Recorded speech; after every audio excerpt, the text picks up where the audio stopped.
percentage you claiming?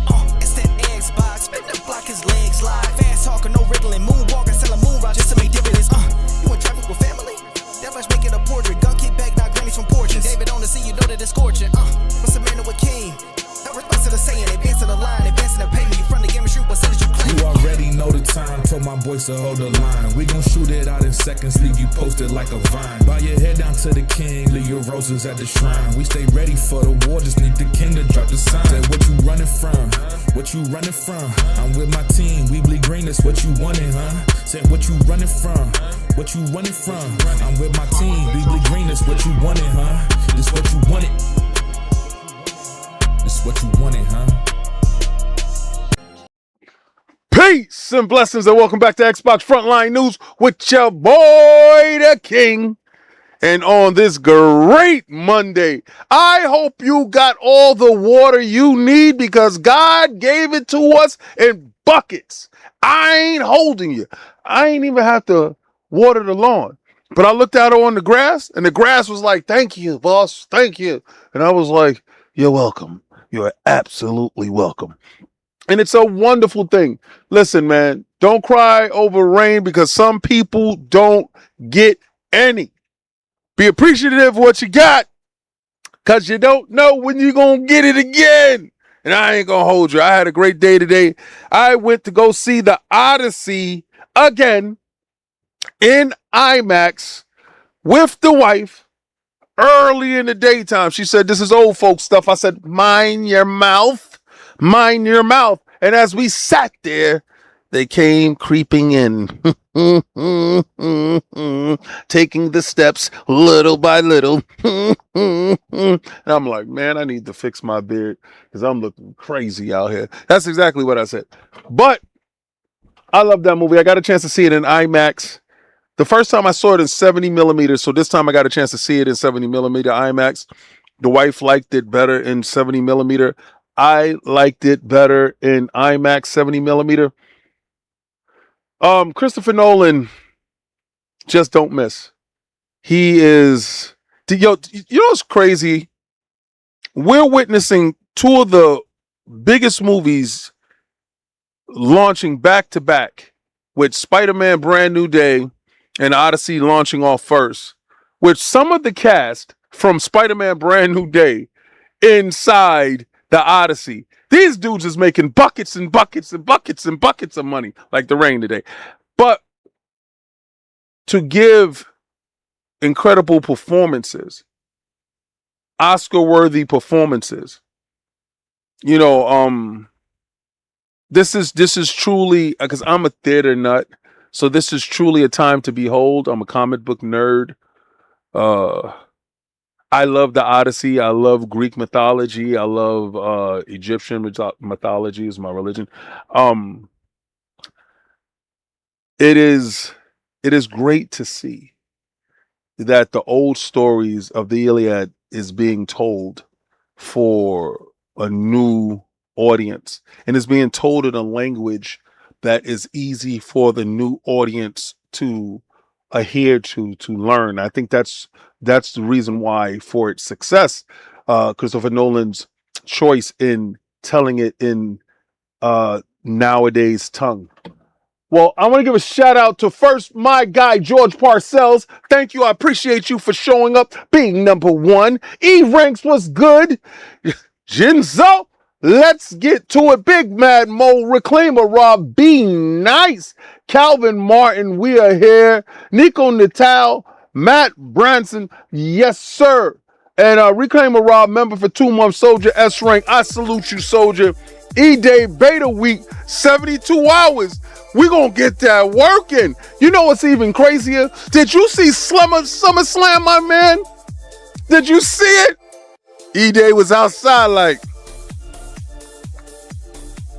I'm exclusive. Buy an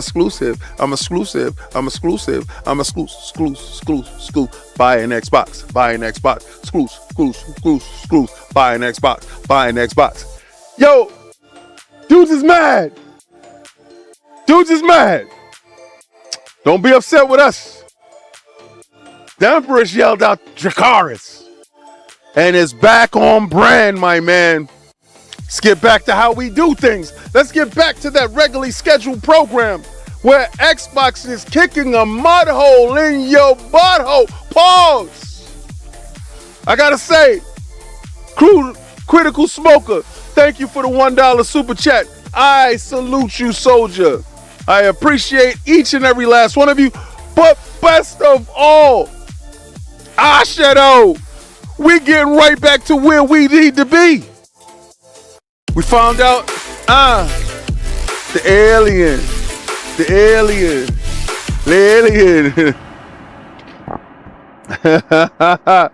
He said, let go wild topic. Aaron shared my pictures and videos. That's what's up. Through super chat. That's what's up. Aaron shared your ticket. Your pictures. SummerSlam was just a few miles away from me, but I watched at home. I didn't buy that 83-inch OLED to not watch. That's facts. George Parcells, Glizzies. You the only one that find the Glizzy sticker. I swear to God, I thought I hit it, and I told Addict, do not do that. I told Addict, don't make sure that I got to get this haircut, yo. I'm looking wild, crazy. This guy, I gotta fix this, yo. When I was growing up, I was like, I asked my mom. I said, hey, Mom, was my dad hairy? Stupid questions kids ask. And she was like, nah, really. So I'm like sitting there, I'm like waiting for my mustache growing. I can't stand a mustache. I swear to God. The beard is for religious reasons. But the mustache, yeesh, I hate it. I hate the mustache, but I'm going to shave that down tomorrow. Every time I go to the barbershop, he just has so many people there, man. I gotta exercise patience. But Summer Jam looked incredible. We're starting to see marketing step up when it comes to the titles that matter. I did see a lot of Halo down at 42nd Street. I perused 42nd Street by driving past, going to the West Side Highway, and I go up. But I'm seeing the posters, I'm seeing the signs, I'm seeing neon lights, I'm seeing Xbox do what I had asked them to do. And I'm also happy that Sony is making a comic book for Wolverine. Now, I don't know if I necessarily agree with giving the backstory to the story to give a story about a story. I don't think I necessarily agree with that, but I'm gonna get that comic book and I'm gonna read it to see exactly what it does, what it's about. But we got some information. Now, it seems like a lot of these dudes is reading off of my play sheet, right? Because they know that I'm Mr. 98% right all the time. But then you got a lot of guys that aren't, and they're trying for the life of them to go in the opposite direction. I'm telling you right now, hashtag no PlayStation 6. You know what it is. I'm going to run it up on these bums. I'm going to keep the boot on Kong's neck this whole generation. There will not be a PlayStation 6 next year. Don't look for it. Anybody that's telling you that don't know anything that they're talking about. It's not going to be next year. Sony, listen. Sony themselves told you it was not going to be next year. So that's that. Let's put that to bed. Right? Let's just put a lid on that. Let's stop all that fakeness. Let's stop that. So if you're talking about PlayStation 6 coming out next year, it's not. Let's put a lid on that. Let's stop that. Let's stop that. Let's stop lying to the fans that think that they're getting one. You're not. You might get the handheld though. Now that you might get. And I already told you, for the prophecy to be true, that handheld, the Pro needed to come out to be at the wild price that it is. The handheld needs to come out. It's going to sell successfully. You see, where the Portal failed, the PlayStation handheld is going to succeed. That's my opinion. I think it's going to succeed wildly based upon the fact that it's going to have the ability to download games to it.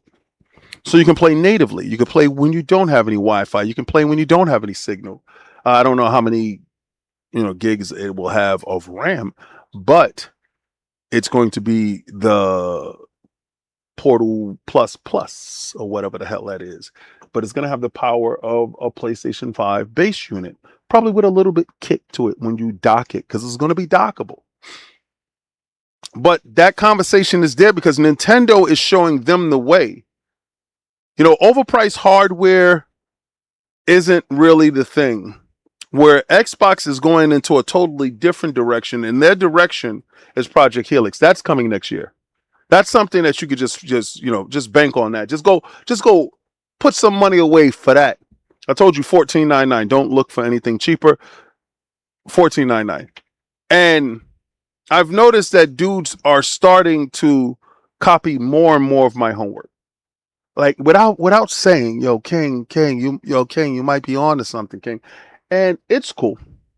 Don't give that credit. Oh, yes, you already got it installed. That's what's up. I shouldn't be drinking this, but it's the only thing I got.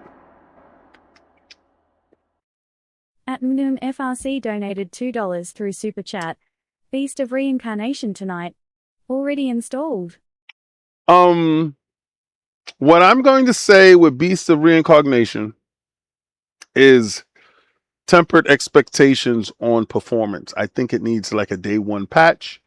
So if it does have a day one patch, just me and you cool. Day one patch necessary. I will definitely find out if Game Freak did do that tomorrow for that. There's so many daggone games inside Game Pass, bro. Hell is Us. What was the other title that just dropped? It was another one that just dropped. Hold on, let me pull it up. Let me pull up my Game Pass. Because Hell is Us is it for me. Like that's it. Oh, Mistfall Hunter and Hell is Us. You know, with Conker's Reloaded, you know, Live Reloaded. That's definitely that. But then you got Tears of Metal, which is in game preview, which is what I'm looking into. But Hell is Us is a fun game. I want to get into Mistfall, but you got right after that, you're sitting right there with Beast of Reincarnation, which is probably one of the top games that we saw at the show. And especially because, listen, Game Freak is known for Pokemon. So they're known for good play mechanics, right? They're known for catchy play mechanics that's going to lock you in. I want to know what the play mechanics is here. I want to know exactly all that I need to find out here in this game. I thought the game looked fantastic. I am happy that it's inside Game Pass. I'm happy that Game Pass still gives us 75 day one games inside Game Pass per year. I don't know if that still is going to go forward with Asha, but I know Phil Dominus Maximus Aurelius Spencer, first of his name, did that for us. And I don't know if it just lasts this year, but if it just lasts this year, then I'm cool with that, right? Then we can get on the next year and we can figure out what Game Pass is going to look like and what's going on. If you saw Iron Lord's podcast this weekend, you saw the inmates running the asylum. I was hosting. We got in and out, bro. We got in and out. That was the cleanest, quickest show that we did while getting to all the points. Cog came in off a satellite, you understand, where he was in some undisclosed location, the little white room. Boom. Get him out of there. Boom. Man Addict right back to shenanigans. Shenanigans for everybody. Shenanigans. We had such a great time. But you know what we got to talk about, and we got to talk about it because I felt that Xbox doing this was their moment of this is how you share a game, right? Their whole idea to disc to digital, right? That whole idea around surrounding 360 games, which is by far Xbox's best era.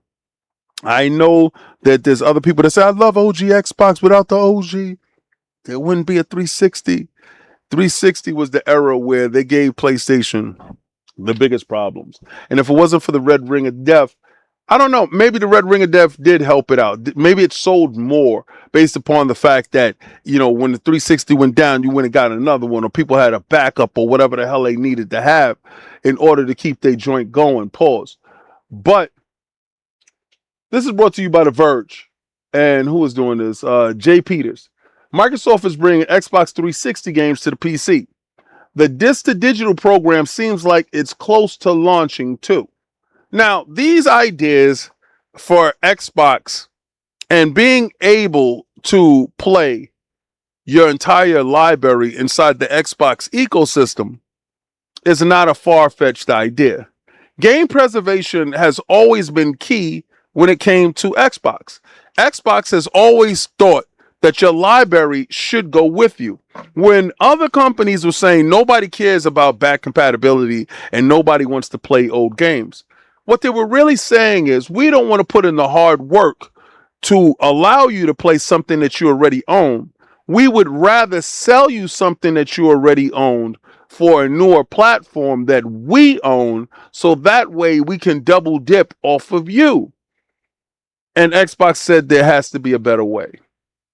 And in having a better way, the back-compat program started, the cloud infrastructure started growing, and there was more and more game preservation being held, linked to your account, linked to your purchases, allowing the Xbox consumer to have more control over their library's destiny and where their library is going.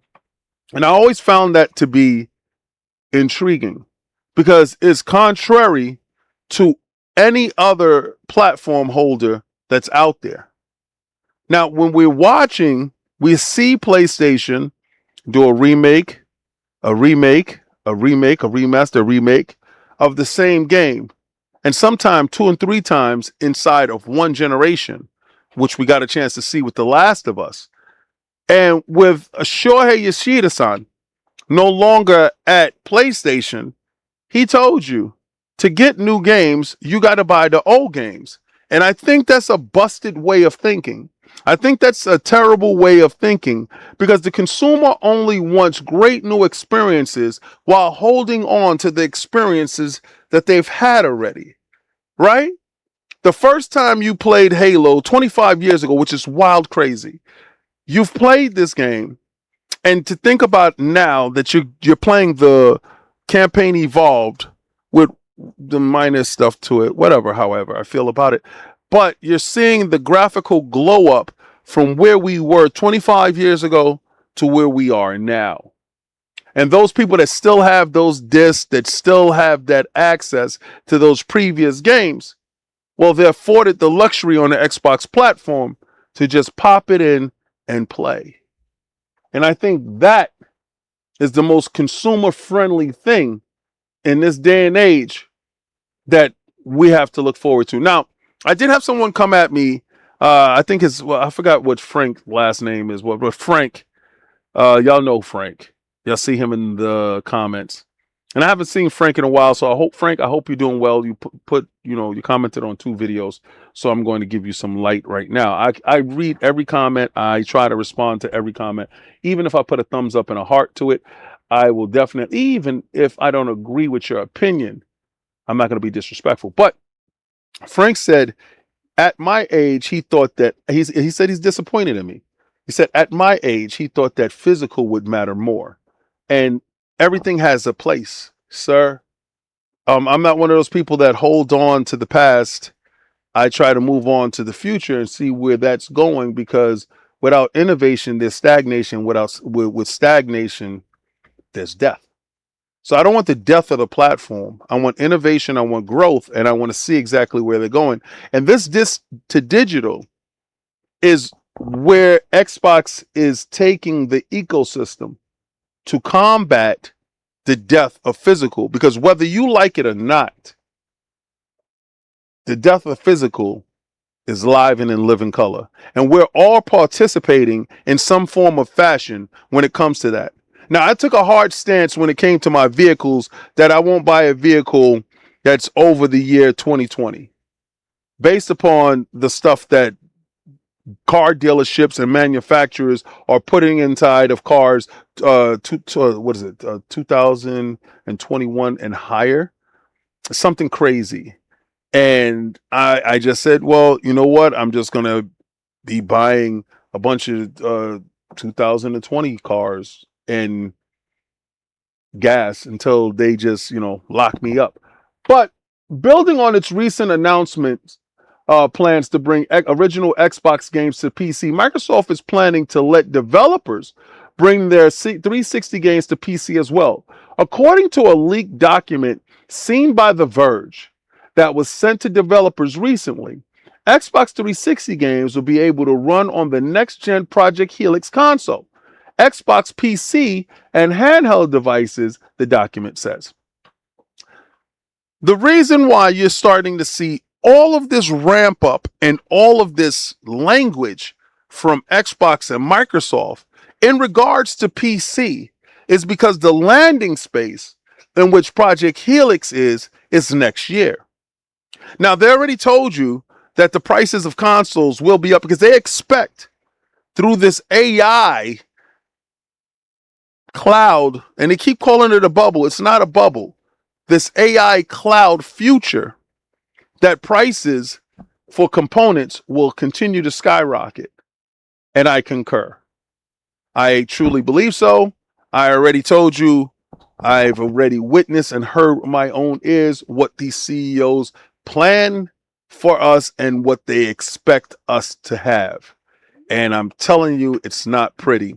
So if you're able to jump in early, just jump in early. Because if you're able to ditch the series generation, well, you're still going to be in the series generation with Project Helix. You'll just be ready for the future without the added extra cost. I feel sorry for each and every last one of you Xbox guys that held on to your Xbox Ones thinking that the series consoles will come down in price that would give you an easier landing point, only to watch it just elevate up and ostracize you. So again, you're in a holding position of should you get a series console or should you wait for Project Helix? I suggest you save your money, get Project Helix, and call that a day. That's my opinion. Microsoft has already said that Project Helix will play PC games, so making these older Xbox titles available on PC helps build a broader Xbox library that can travel between devices, similar to what's already possible with Steam. Creating all these digital licenses also helps set up the future of consoles without disk drives. Sony has already declared game disc is dead, and Microsoft may follow. I don't believe Microsoft follows. I believe that they're going to offer a disk drive for Project Helix based upon the language that Project Helix is issuing to you right now. It's an easy slam dunk win for them to place something like a $12 disk drive in place. Very easy. The same $12 disk drive PlayStation sells for $119, and we've seen go up in price that they manufacture for probably $12 or less.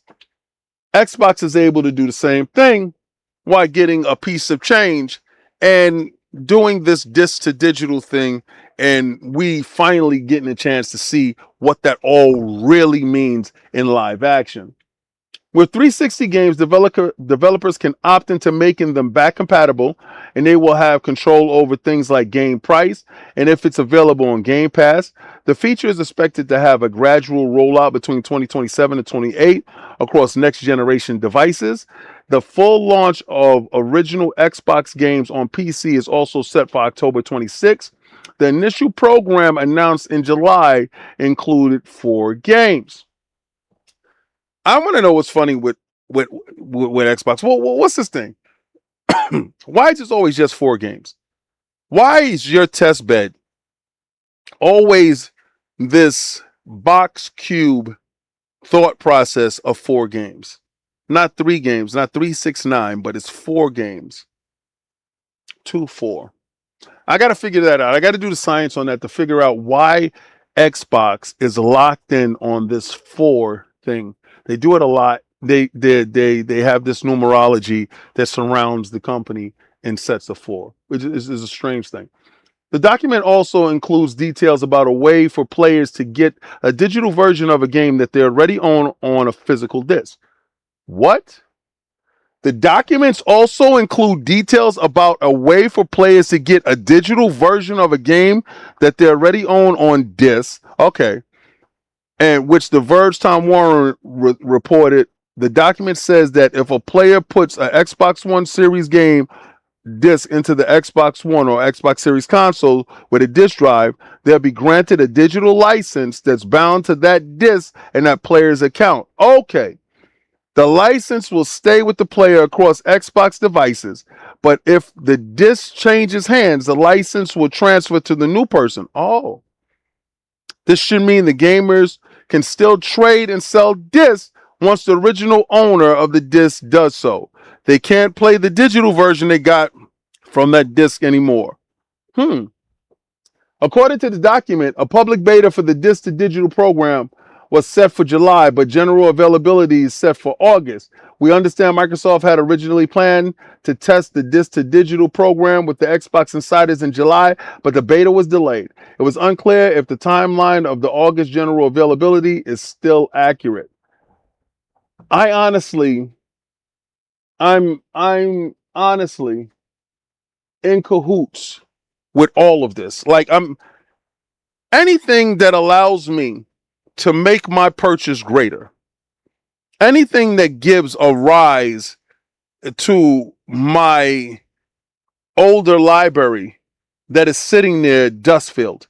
Could you think about this? You get your library and you go upstairs because I gotta go upstairs.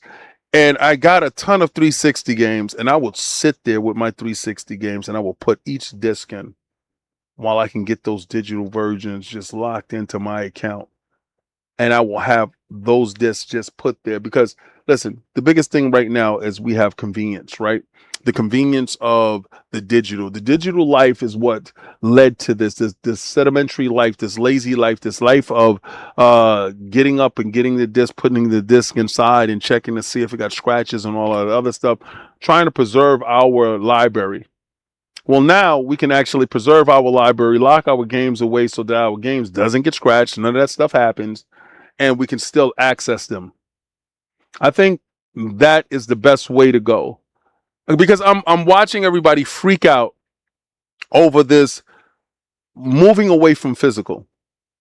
And I really think it's really a non-cipher fight. It doesn't make any sense to argue that point, because there's going to be a true leader that is going to step up with innovation that is going to prioritize preservation. And Xbox has done that. So we have to stop looking to who we expect to step up to do that, because everybody expected Sony to be the game preservation leader. They never showed that. They never said that. That was never on their docket. But what they did do was, during a time of Xbox's fumbling the ball, they picked the ball up and they ran with it. And like you should. This is how you trade a game. That's what you're supposed to do. And they did that in grand fashion. But it was disingenuous at best, because they were never truly going to support the PlayStation 3 outside of streaming. They were never truly going to support the a large portion of their libraries due to what they called difficulties in working emulation, which is not true, because we've seen a lot of you hackers get down to great emulation when it comes to PlayStation 3. And I appreciate you guys showing them how it should be done. And normally what a company would do is they would see that hacker and they would see their work, and they will go and offer them some money to bring them in to use that program, to use those styles, to use that versatility on their platform and get to the bag, so to say. I don't know why Sony hasn't done it, and I guess it's just a missed opportunity on their part. But when one fails, the next one will excel, and I expect Xbox to excel in the whole Xbox everywhere category. And with that being said, we're going to have to get over to Windows Central. Windows Central brings this information to you, and this is brought to you by my man Jez Corden. Shout out to Jez. I think Jez does some of the finest work in the business, and he works extremely hard. So let's everybody give a round of applause to Jez and the awesome too. him and Randall Thor. Microsoft's most underrated gaming feature is steadily gaining traction, but big gaps remain. Xbox Play Anywhere report card. Now, he got a chance to give a report card for Xbox Play Anywhere. And I explained to you guys a long time ago that Xbox Play Anywhere plays a large part in my purchasing with Xbox. When it comes to purchasing something from Xbox, I think long and hard on the fact of, is this thing Xbox Play Anywhere? And if it is, because I have an Xbox ROG Ally X, that I like to play my games anywhere I am. I also have a laptop with a 5090 in it, a 5080, a 5080 in it. I think the other one's a 5080 Ti. Whatever. Inside of it, that I like to play my games when I'm abroad, when I'm away. And then also I will like to play my games on my PC. Sometimes you may catch me playing a couple of PC games here to get those numbers up, to get those reward points. I realize that there's a life hack that I can use to get Grand Theft Auto for free, and I'm hell bent on doing it. I'm almost at $60 saved, and I'm going to keep going until I get the whole $100, because I'm going to get the big shebang one. Pause. All right, so new data shows that Xbox Game Pass adoption has improved in the recent months, but big app gaps remain. That's he wild crazy for that. Can Microsoft do more to boost it? Now, I'm going to say this. I believe that Microsoft can do a whole lot more to boost Xbox Play Anywhere. The idea of Xbox Play Anywhere is you have to reach gamers that are on devices that won't necessarily walk over to a console. Now, I did see somebody leave me a comment, and they said that you guys can have fun with those little Tinker toys, and if you think Xbox is walking away from PC, that we're stupid at best, and that they will never leave Steam. Well, I do have a conversation for you, but at the end of the day, some of that stuff is fact. Some of these people don't want to walk away from the PC, their laptops, or their gaming handheld devices. But what you have to do is you have to market to those individuals the Xbox Play Anywhere. You buy one game, and when you're ready to jump into that console life, that game is available for you, but also that game will travel to wherever you go. And that is the bigger thing there. They have to start standing on game preservation. They have to start going to these rallies, these town hall meetings, these petition groups, and start telling them that they have an option for them. They have something to meet them halfway. Xbox Play Anywhere is huge. It's been around for a while, but it's starting to gain a lot more traction, because right now you're starting to see a lot of people grow up, a lot of people at work, a lot of people traveling, but they can't necessarily take a console with them with a screen attached to it. That may sound nice, but that isn't always a thing. Now, for those that didn't know, Xbox Play Anywhere is truly a remarkable program in which the Xbox Series consoles and Xbox PC players get both the PC and the console version of a game on a single purchase.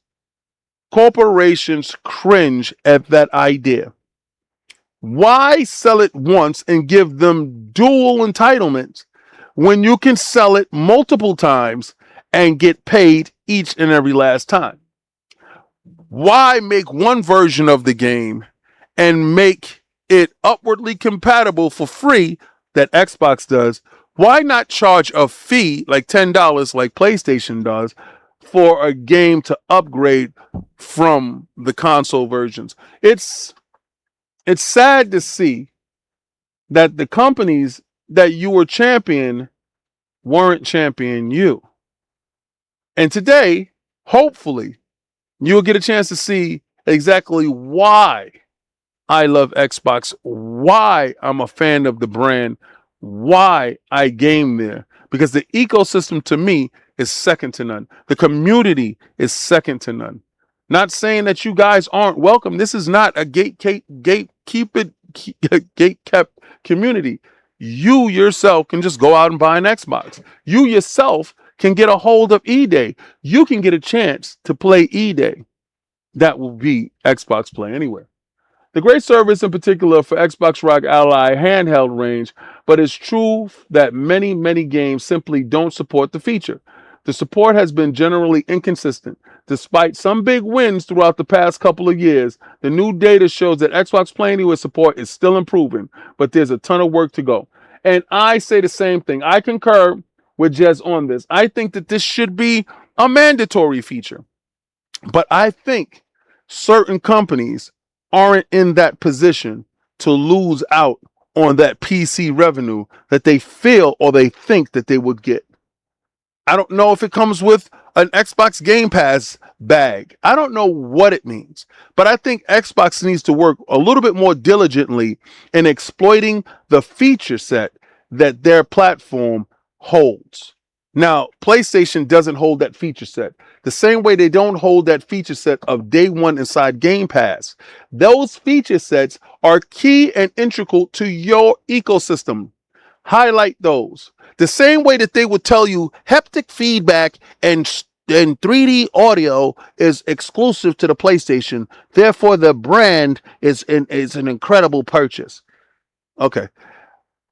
Actual feature sets that actually matter. Those are the feature sets that we should be worrying about. Feature sets like disc to digital. Those feature sets actually matter to you as a gamer.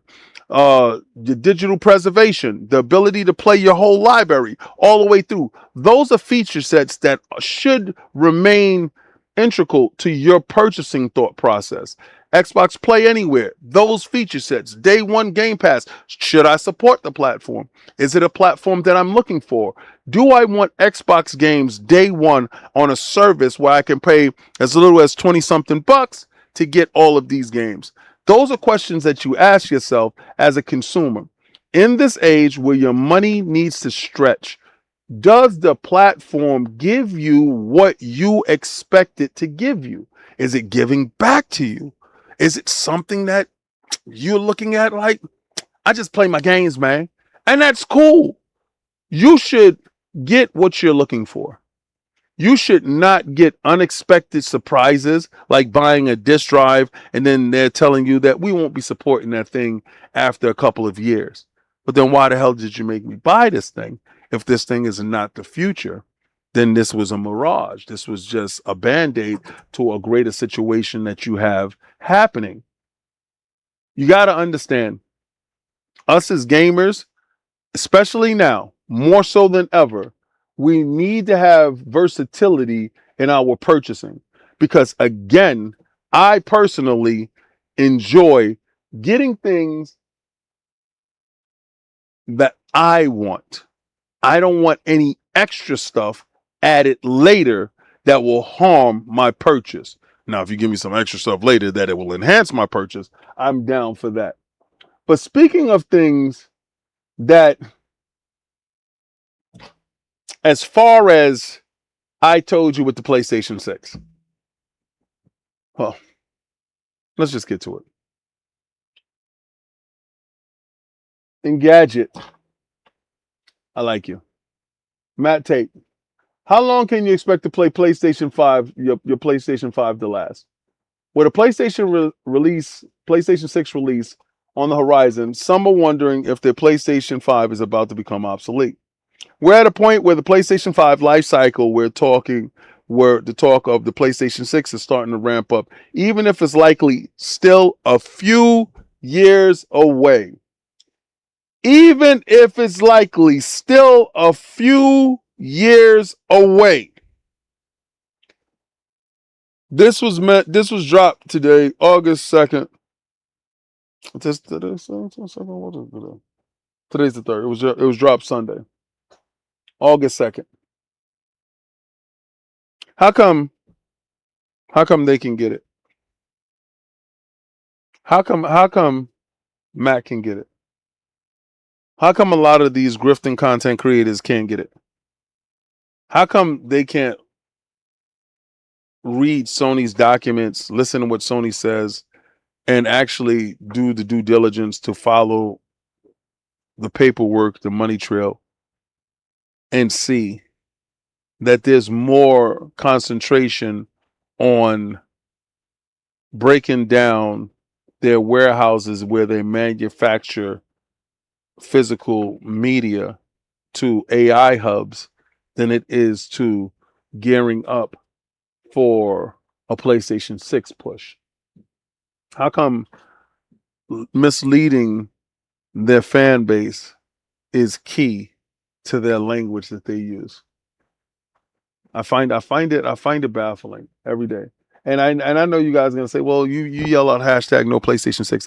What a hope is, what a guess is, an educated guess, and what a prediction is. It's two different things than telling somebody that something is definitely gonna do this thing because they got information. They got no damn information at all. But the global component crisis and general economic messiness is cranking up the price, and pretty much all gaming hardware now, Sony's own machines, they have a very good chance of PlayStation 6 being prohibitively expensive. I told you before, I don't believe they're in the business of making machines over $900. They proved me wrong with the PlayStation 5 Pro.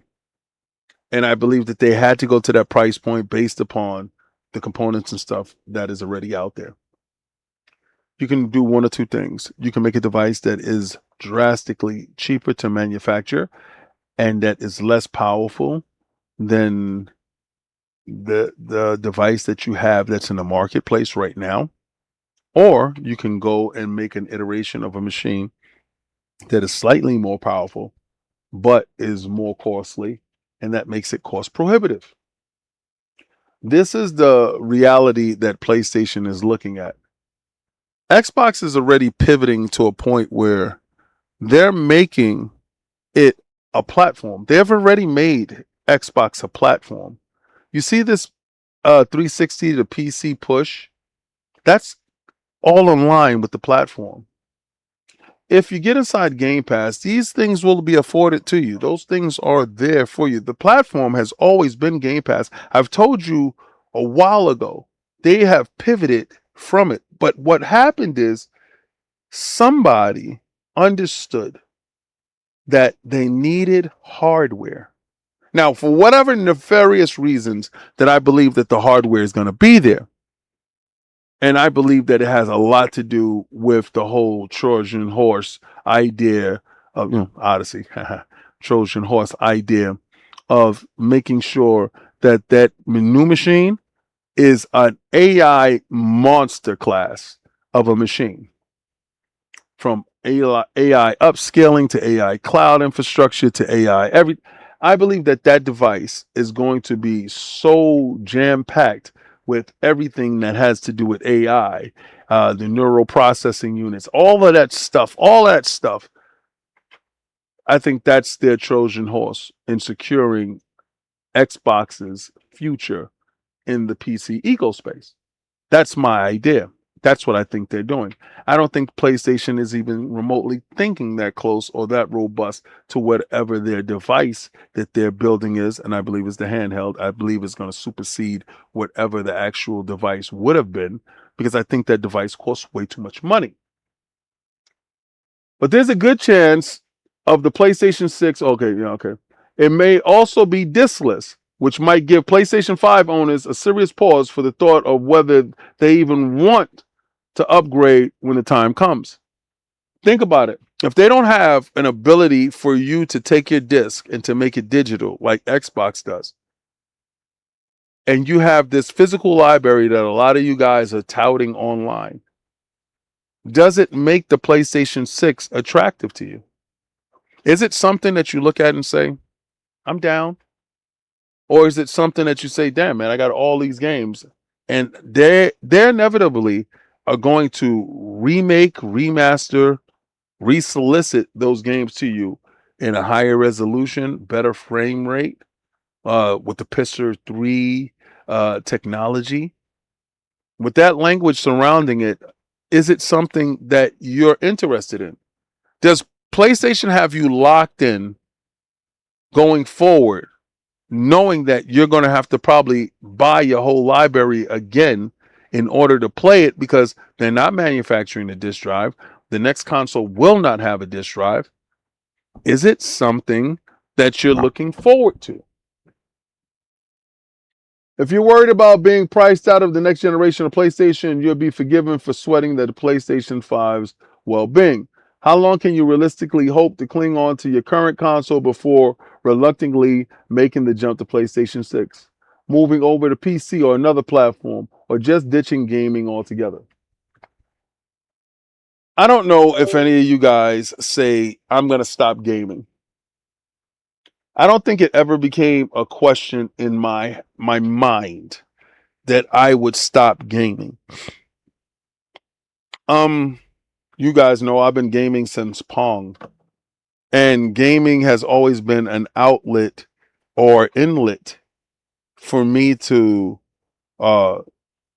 parlay my distractions of the day, to blend into the screen, the lines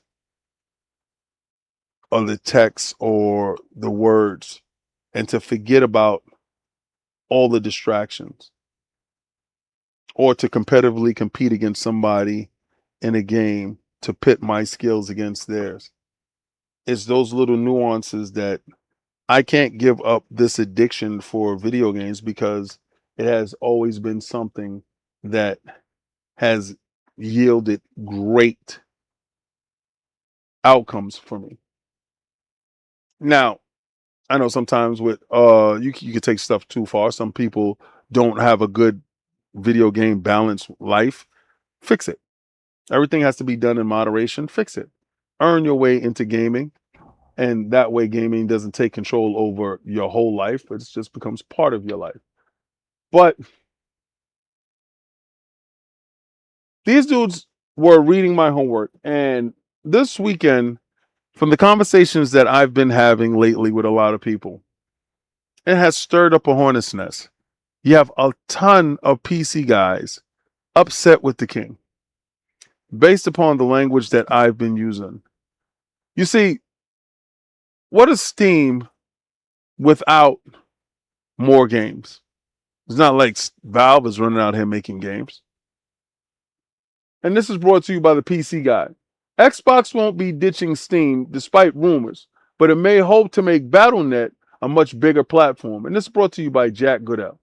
It's easy to imagine that ignoring Steam would be a big mistake. I don't think it would be a huge mistake. I think Microsoft, Xbox, and I know PC and PlayStation and the PC PlayStation side of things have already looked at what it meant for PlayStation. They didn't make a boatload of bread. They thought they was going to set the world on fire, and it didn't happen. But Xbox and Microsoft has been playing the long game when it came to PC titles. But what does that game really yield? A lack of control of your titles completely? See, Microsoft has the Microsoft Store, but has always been piss poor. And when they got the ABK thing done, they did get Battle.net. And Battle.net, and along with a lot of engines, came over to the Xbox ecosystem, id Tech, stuff like that. So they have all this tech and they have all of this infrastructure, but how to better utilize it in a way that only benefits Xbox and not the competitor. Because the moment Steam re-released the Steam machine into the living room, they became an absolute competitor to this publisher. Despite some recent online report, Xbox doesn't seem to be moving away from the game launches on Steam. In fact, the company, Microsoft Gaming Division, should be bolstering its presence within PC gaming. Its next generation gaming system, Project Helix, will be able to play Xbox games and PC games. After all, one avenue to explore is opening up Battle.net to third-party developers. Think about this, and you got to really start thinking about it, because I think with the previous regime in place, the idea was put all these storefronts into your device, and it gives them the ability to sit there and game there. And you can extract data. And as data merchants, that made sense. But what if the new regime prioritizes the data to the extent that they want to wholly own the data, and they want to be able to do with the data as they wilt, and then they also want the monthly active users as far and the daily active players to use that data as they wilt from their ecosystem. See, it's easy to dismiss the thought process of the needing of Steam. Yes, Steam is a good platform. Steam has a good launcher, but Steam is also now the competitor. And if Steam is the competitor, do you make your competitor stronger? You see, Xbox learned a valuable lesson this week with launching Halo Campaign Evolved onto the PlayStation ecosystem. The juice wasn't worth the squeeze. With less than 1% of individuals partaking on Halo Campaign Evolved, you did more brand harm than brand good. So again, if your games is available on Steam, and Steam has a device that is competing for living room space right next to you, are you going to do more damage to your brand by placing games on Steam going forward?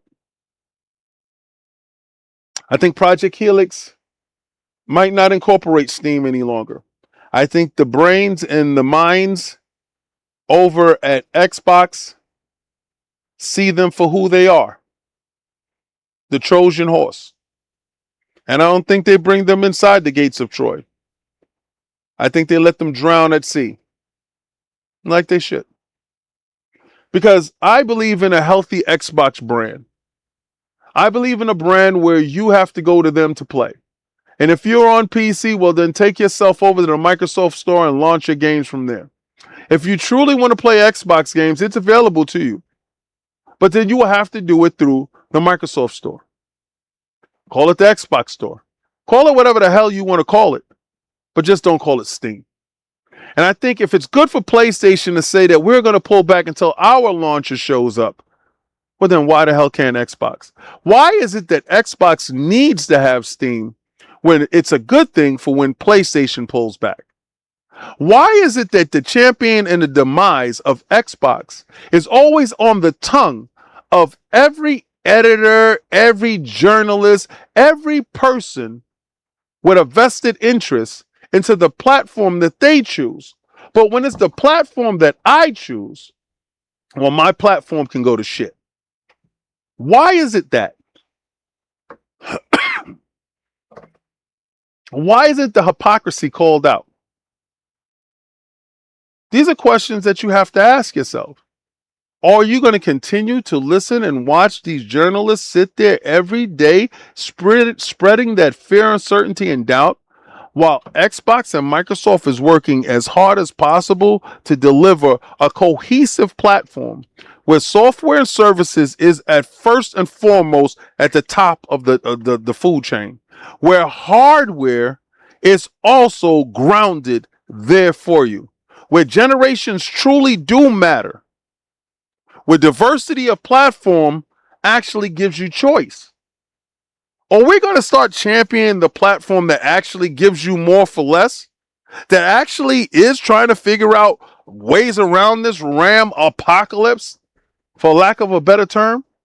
Or are we going to continue to pine for a company that told you we're ditching your physical library? Or another company that is so out of touch that they put out a device with a storefront that you can play your games on, that you can play anywhere else. You didn't need to buy that device. Actually, just be real with you. But you brought that device that is $1,400 for the max piece with old tech, scrap hardware that you can find anywhere in AMD's bargain bin. And they told you that it's the next best thing. A machine that should be no more than $500, selling at triple the price. But yet you point the finger at Microsoft and Xbox, as this is the bastard that we cannot deal with. Ask yourself, who's on the take? Why is that? Why is these questions this way? When you can just get your Call of Duty Black Ops on PlayStation, and you got to deal with this. This is brought to you by military.com. Oh, I'm on it today. I'm going to tell you right now, if you didn't think that I was going to get to it, I'm going to get to it. Call of Duty Black Ops 2 PlayStation accounts are being compromised by a new hacker. Are they not safe? Are you not safe? I log in to play my games. Why am I being hacked? Can somebody shut the damn door? Do you let every riffraff in? Why is it always a thing with these dudes?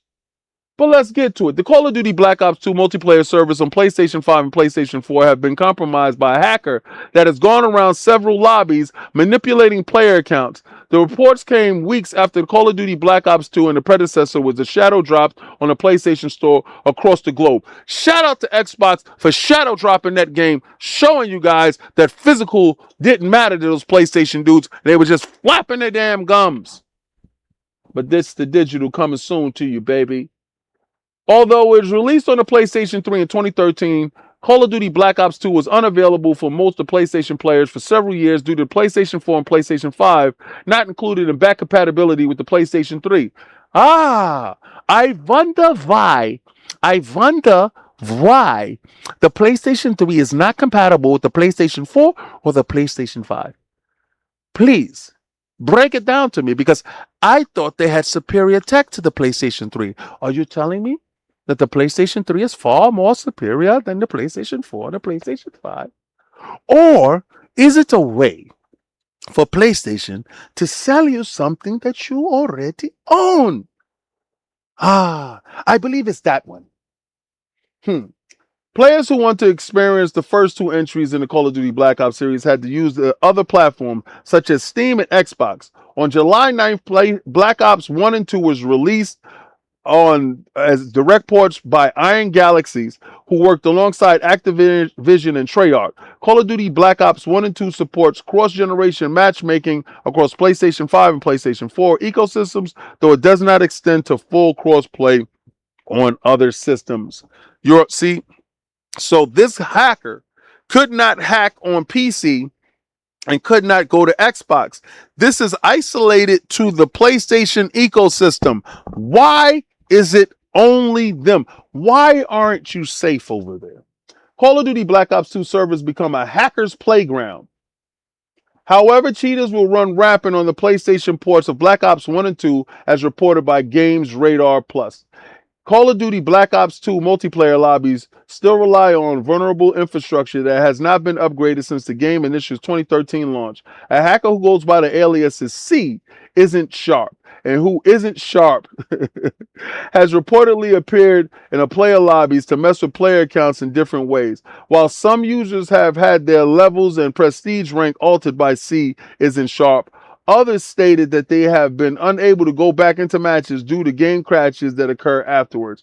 High-profile content creators have not been spared by C isn't sharp. Twitch and YouTube streamer Tim the Tat Man shared a clip from the recent broadcast that showed his account boosted to level 55 and prestige 16, with the latter rank 1 that does not exist at all on Black Ops 2. Tim the Tat Man took to social media afterwards and tagged the Call of Duty development team to raise awareness to this issue. In response to Tim the Tat Man's post, several Call of Duty players condemned the hackers' actions. Remember when I told you what should happen to hackers? Well, let's not let that go. Let's continue with that. Let's grab all the hackers and make them make big rocks into little rocks. Shout out to Hollywood Rules that gave me that daggone slogan. I appreciate that. Now listen, if you happen to be on Xbox, and I love my platform more than I love the other platforms. I happen to have all of them, but I love my platform more than the other platforms because my platform gives to me. And I'm going to tell you, this is brought to you by Pure Xbox and Craig Reed. Xbox adds dynamic backgrounds and gamer picks to celebrate 25 years of play. If you got a chance to get it, go out and go get it. This is so much fun. Look at this background. This is dope. And I like what he's playing. He's playing Outer Worlds. I hate that game. I swear to God. I hate that game. I swear to God, I hate that game. But, you know, he got a good library right there. Code Veronica, that's what's up. Hades there too. Blinks the Cat. Yo, I gotta play some Blinks the Cat and the Halo campaign involved. That's what's up. He's doing it well over there. All right, to celebrate the 25th anniversary, Xbox has unveiled a fancy new batch of gamer picks alongside all new dynamic backgrounds for the Xbox Series. You know how to go do it. Go to your general settings, go to your customizations, and go check that out. If you have Xbox, that is one of the best things that you can do. That is fun. For FanFest, a lot of you guys saw us in California at FanFest. There's FanFest happening at 6 more locations for the rest of the year. I think you guys need to get in where you fit in if you're actually going to be there. This is brought to you by Pure Xbox and my man Frazier Gilbert, the unofficial official KNN reporter that I love his work. I'm going to tell you this. Xbox revealed dates for the 6 more FanFest events taking place in 2026. And these are the places. Now, Iron Lords Podcast will be in Cologne, Germany during that FanFest time.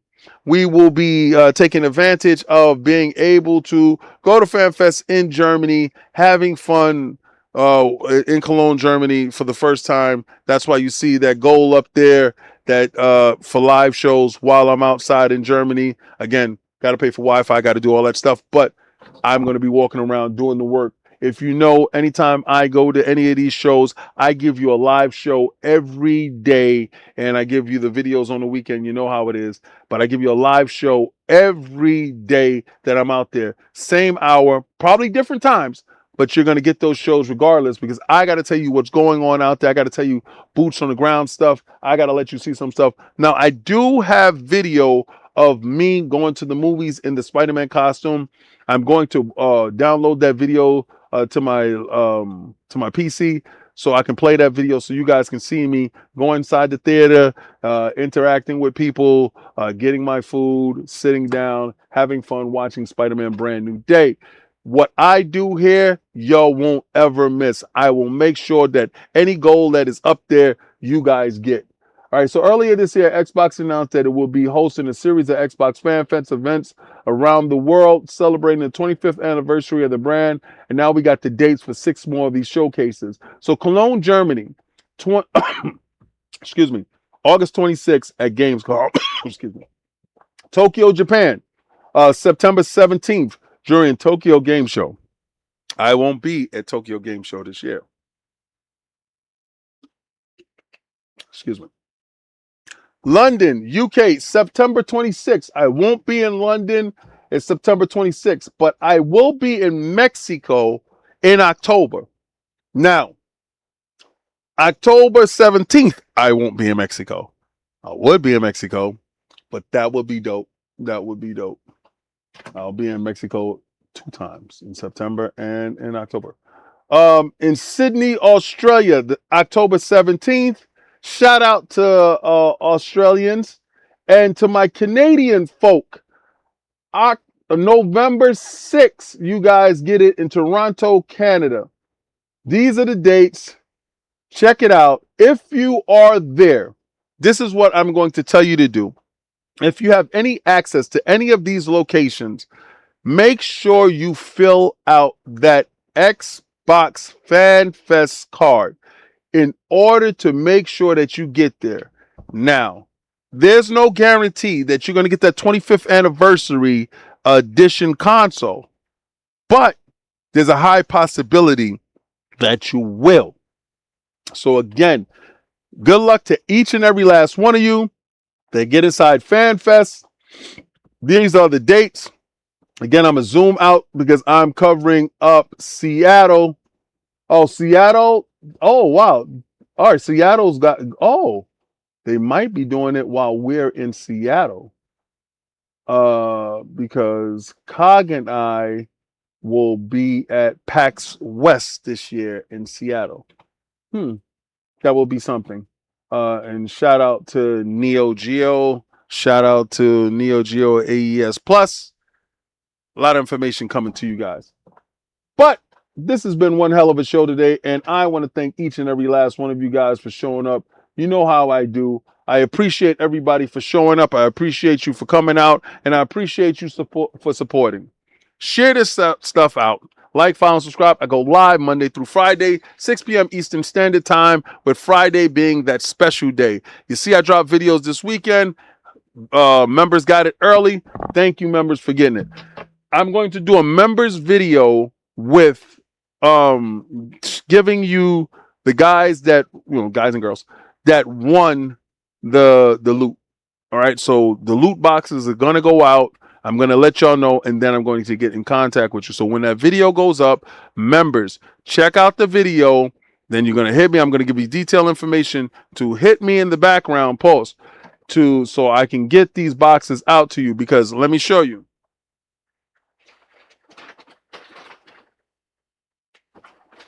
This is one of the items that is going to be there, and there's 3 of them. All right, so this is a displayable wall plaque with Iron Lords. You have the PlayStation controller, Xbox controller, and the Nintendo controllers. This you hang on your wall, 3D printed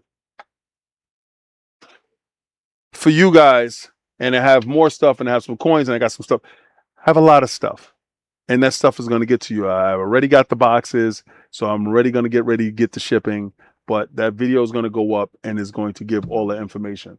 But I want you to do what I'm about to do, what you should do. I got to go play Hell Is Us, and I got to play Beast of Reincarnation tomorrow.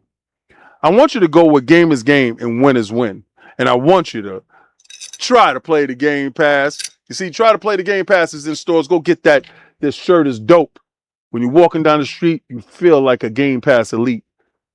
But before you go do that, I told you I'm the unmitigated best at this. And if you got anybody better than me, then put them up.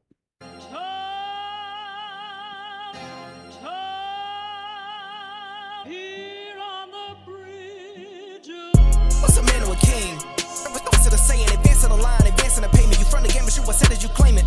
It's that Xbox. Spin the block, his legs slide. Fast talking, no riddling. Moonwalking, selling moon rock just to make dividends.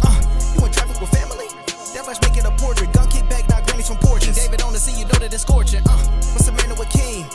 What's it saying? Advancing the line, advancing the payment. You front the game, but shoot what said as you claim it. You already know the time, told my boys to hold the line. We gon' shoot it out in seconds, leave you posted like a vine. Bow your head down to the king, leave your roses at the shrine. We stay ready for the war, just need the king to drop the sign. Say what you running from, what you running from? I'm with my team, we bleed green, that's what you wanted, huh? Say what you running from, what you running from? I'm with my team, we bleed green, that's what you wanted, huh?